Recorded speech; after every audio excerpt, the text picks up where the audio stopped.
Umesema usimwache mwanamke mchawi aishi. Anakusikia unamwombea mwanamke mchawi asiishi. Na wewe jana ulimwambia wewe inawezekana ni mchawi. Na anasikia unaomba. Nini kinakutokea? Okay, kukuloga hawezi. Nataka nifundishe kitu kimoja upate kuelewa. Kila mtu, yani anayepumua. Unanielewa mwanangu? Asumani mama, unanielewa? Nashukuru Mungu amenipa Waislamu, amenipa na Wakristo. Wote ninyi ni wanangu. Ndio maana nafundisha akili ya kimungu. Kila mtu anayepumua, aliyewekwa na Mungu duniani, anayo namna ya kukuadhibu. Sikiliza vizuri.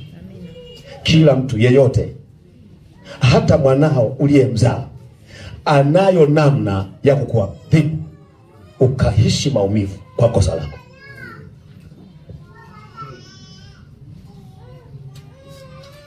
Wanangu, unanielewa? Mtu yeyote anayepumua, maadamu hajafa, anayo namna ya kukuadhibu, hata kama wewe uko na nafasi gani. Jichunge sana. Na ndio maana tumezuiwa kwenye maombi tusipayuke.